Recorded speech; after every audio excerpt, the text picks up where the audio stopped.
First Blood. Alright, welcome back to First Blood Speed Reviews. So, Teleglitch Die More Edition on Steam. First off, does it work? Yeah, it works perfectly fine. So there's really not a lot of options as far as video settings go.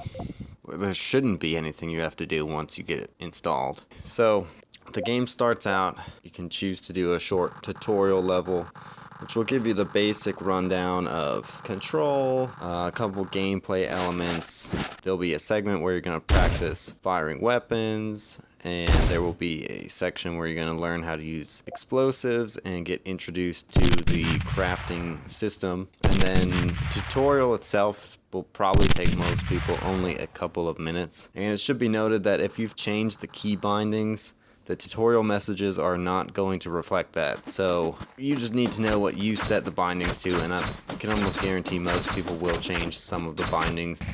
The game does include full controller support, you would think that this game would run amazingly well with the controller because it'd be like a dual stick shooter style. But for some reason, I just found it really, really cumbersome. Just the way it's set up, the aiming and the fighting is a problem.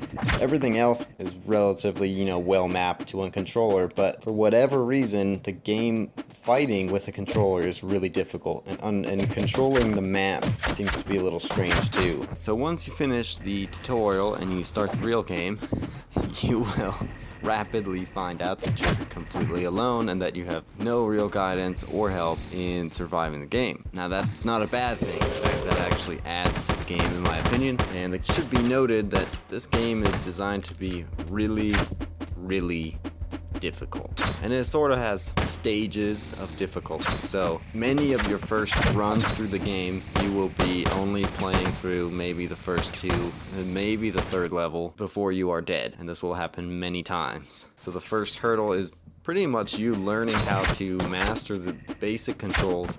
You'll get really good at knife fighting because you're going to learn that you need to save your ammo for the later levels. You'll start to practice using the crafting system a lot and figure out which items you want to actually make. And finally, you'll also develop your own organizational layout for the inventory, because inventory management is going to become a big thing in this game. And you're going to want to have all your things set up in close enough proximity so you can quickly switch between items or have special explosives ready, things like that. Now overall, the game is really, really fun. It's very challenging, but that's part of the reason it's enjoyable. Once you've done the tutorial, it's never included in the actual gameplay, so you can skip the tutorial completely. You'll get into the game very quickly. You will have to think and pay attention to play the game, which maybe some people would think that's unfortunate, but I actually like being stimulated by playing video games. You will have to do some planning. Once you get good enough to get far into the game, you'll have to plan out a lot of things. And the action itself is very fast, and there's nothing more satisfying than chucking a loaded nail bomb into a room and just having it blast your opponents into little giblets. The game levels themselves are somewhat, well, they're randomly generated, but they're not randomly generated. The layouts are randomly generated, but technically speaking, it seems like you'll almost always get the same items on the same levels. It's just based on whether you're going to be close to the rooms or to the items that you want, or whether you have to traverse the entire map. And again, sometimes due to random layout of level generation, you'll find a terminal that will mark the teleporter on your map, or you'll even be like a few rooms away from the exit of the level. That's just sort of a normal gameplay pitfall of random level generation. Now, I will say though, that the game itself doesn't suffer at all from this. The ambience, and there is ambience in the game, believe it or not, the ambience doesn't change at all. And also, the game is actually filled with a fair amount of lore and backstory that you can find throughout the game, and you'll find it's all written text, so if you don't like reading, you probably won't like that, but it's a lot of written text, and it's a lot of well-written text. And that backstory itself is actually surprisingly well thought out. So it sort of adds a little bit of enjoyment to exploring the levels and finding out more about the world and the enemies.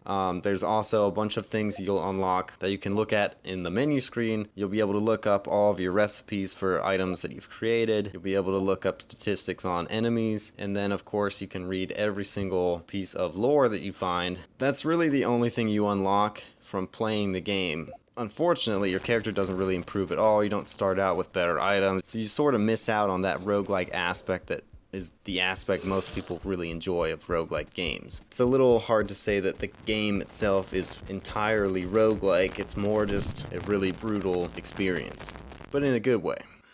So you may be wondering at this point if I actually do have any cons or frustrations with this game. And to be perfectly honest, I don't really.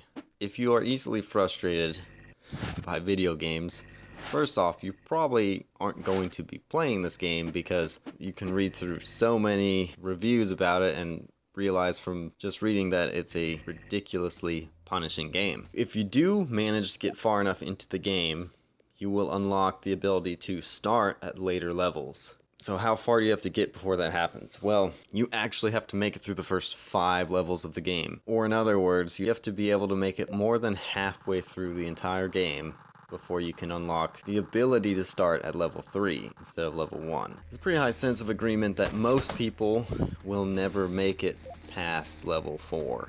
Level 3, I would say, isn't so bad, but once you get to level 4, the difficulty of the game amps up very quickly. So in other words, you're not very well prepared for the rest of the game by playing through the beginning of the game. Now, that actually is sort of a problem, and some people will definitely find that really irritating and probably unpleasant enough that they'll stop playing. It's not necessarily a bad thing, considering that the game is designed to be very, very difficult, but it almost would have been better if they had more levels and you just gradually increased in the difficulty. Because if you get to level 4, the difference between level 3 and level 4 is huge, and it only gets harder from there. Now, the argument probably stands that, well, that's the whole point, so if you actually want to be good at the game, you just have to keep practicing and practicing. But what I'm saying is the bad part is if you actually want to practice and get good at the game, you have to be practicing on like level 4, because level 4 is considerably harder than level 3. If you just get used to playing on level 3, you'll always make it through level 3, and then level 4 will whoop your ass. And most people don't like that.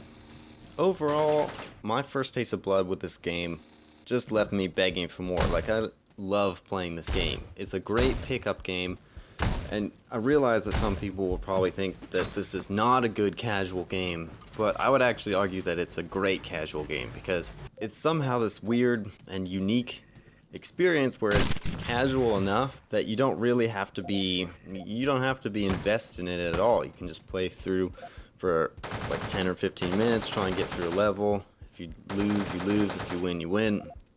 And at the same time, when you do make it past new levels and you get to new things, you actually feel like you've accomplished something. It lets you forget for a few moments that you just spent like hours playing a video game. It's one of those rare games where not a lot of people have made it far. You've actually accomplished something that like 99% of the people in the world have never done, which sounds bizarre and a little sad, but it's awesome.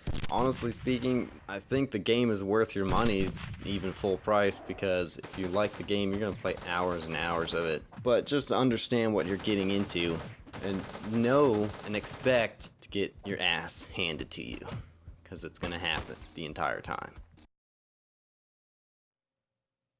Thanks for watching. Please like and subscribe. Check out the links in the description if you want to help support me. I'll see you next time.